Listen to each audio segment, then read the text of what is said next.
Assalamualaikum warahmatullahi wabarakatuh. Bismillahirrahmanirrahim. Asyhadu an la ilaha illallah wa asyhadu anna Muhammadar Rasulullah. Allahumma salli ala sayyidina Muhammad wa ala ali sayyidina Muhammad. Rabbis rahli sadri wa yassir li amri wahlul 'uqdatam min lisani yafqahu qawli. Amin.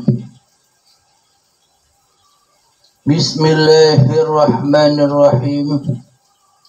Salam hormatku, salam ta'zimku, salam kasih sayangku kepada para sahabat-sahabatku tercinta, jamaah uripe Allah dimanapun Anda berada, baik yang ada di dalam ataupun yang ada di luar negeri.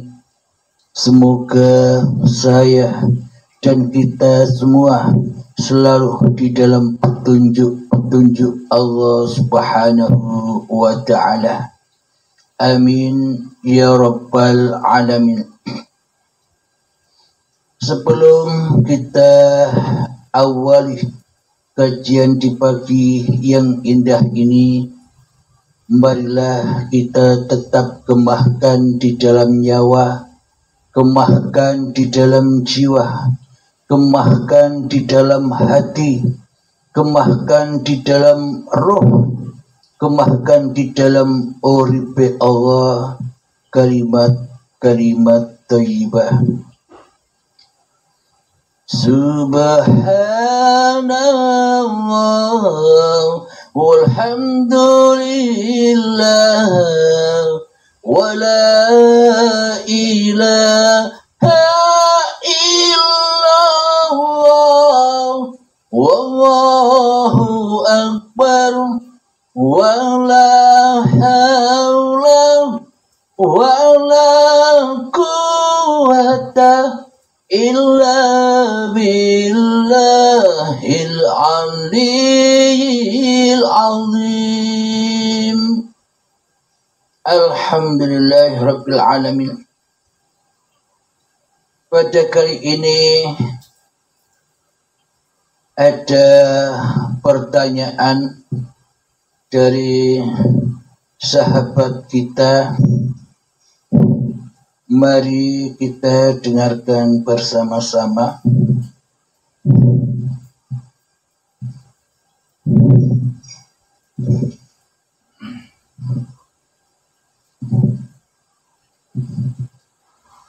Alhamdulillahi rabbil alamin. Saya sudah menonton video Akang berulang kali dan saya sudah mengerti. Sebenarnya saya sudah mengerti bahwa tidak ada yang ada di dalam hati kita selain nyata dan wujudnya Allah Subhanahu wa ta'ala. Tidak ada yang bergerak dan diam, adalah semua kehendak Allah yang sang maha hidup atau hayatullah yang dihidupi, yang menghidupi badan-badan ini. Yang pertama saya mau tanyakan, bagaimana pengaplikasian di dalam syahadat kita? Kan dalam sholatullah itu ada dua syahadat, syahadat tauhid dan syahadat rasul. Bagaimana pengaplikasiannya pada saat kita mengucapkan dua kali lima syahadat di dalam hati kita?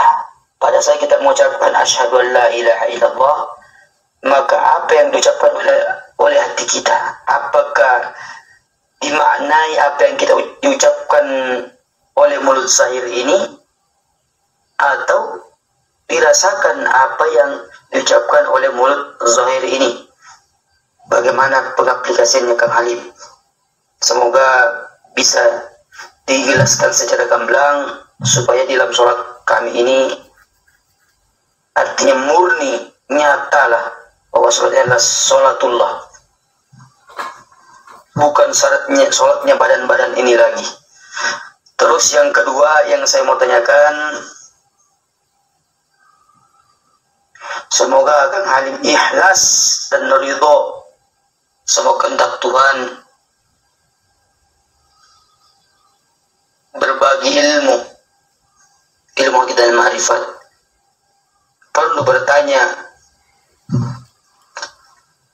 kan semua ilmu artinya bersanad dari Rasulullah Sallallahu Alaihi Wasallam. Maaf ini Kang Halim, saya mau tanya, kan tentu kita sebagai murid harus bertanya, bukan kita meragukan bahwa ilmu ini apa tidak, tentu ilmu ini ilmu yang tertinggi di dalam hakikat dan ma'rifat, karena ilmu yang mensucikan wujud dan nyatanya Allah di dalam hati kita. Saya pertanyakan sanadnya supaya di dalam diri ini tidak ragu lagi sanad-sanad keilmuannya. Apakah kan semua sanad itu semua bersanad sampai ke Rasulullah SAW, dan bab kesucian ini sanadnya dari mana Kang Halim? Apa dari sahabat baginda Ali, apa Umar, apa Utsman dan Abu Bakar Siddiq? Terima kasih Kang Halim. Semoga pertanyaan saya memberi jawaban supaya, kenapa saya bertanya begitu, supaya saya bisa juga mengajarkan melalui Tuhan, melalui Allah, mengajarkan ke keluarga-keluarga saya sendiri bab kesucian. Soalnya banyak lagi orang yang mengenal Allah Subhanahu wa Ta'ala yang nyata, yang hidup di dalam diri kita ini. Makanya kan tentu mereka tanyakan nanti, dari mana kamu belajar, apa sanadnya, apa babnya. Jadi saya juga menyampaikan nanti ke teman-teman, ke keluarga saya bahwa sanadnya ini, babnya ini, dan sanadnya dari ini dan bersambung ke Rasulullah Sallallahu Alaihi Wasallam. Terima kasih Abang Halim ilmunya. Semoga Abang Halim dan keluarga diberi keberkahan oleh Allah. Amin ya Rabb. Sang Maha Hidup yang menghidupi. Amin ya Rabbal Alamin. Alhamdulillahi Rabbil Alamin. Sudah kita dengarkan bersama pertanyaan dari sahabat kita. Pertanyaan yang pertama, bagaimanakah cara mengaplikasikan paparan yang ada di uripe Allah ini? Dan yang kedua, dari manakah sanad-sanad keilmuan yang selama ini dipaparkan? Kok selama ini tidak pernah tahu pemaparan seperti ini? Anda jangan heran, saya pun juga tidak pernah tahu dari guru mana, dari manusia mana pemaparan ini saya dengar. Karena sesungguhnya sebelumnya pun juga belum pernah saya dengar. Sejak 2004 yang lalu, kami, saya dan istri selalu mencari kebenaran di dalam bertuhan ini, berguru ke sana kemari, baiat ke sana, baiat kemari, tapi selama ini tidak sampai mengena di hati, karena selama ini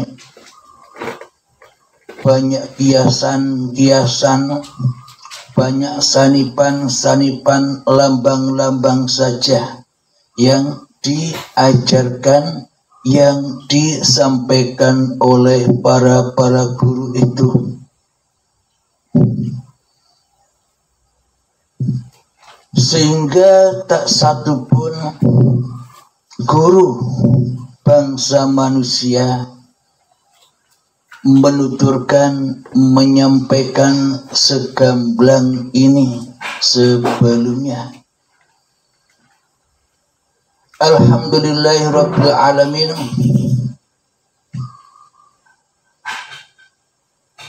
Setelah saya merasa bodoh di dalam memahami ilmu hakikat ma'rifat yang mana sulit untuk dimengerti dan dipahami, prasangka saya di dalam hati saya, apakah saking banyaknya dosa-dosaku, apakah saking banyaknya kemaksiatan-kemaksiatanku, sehingga aku buta, sehingga aku tidak memahami kiasan-kiasan yang diberikan oleh sang guru bangsa manusia ataupun dari Al-Quran, tidak sampai memahamkan diri saya.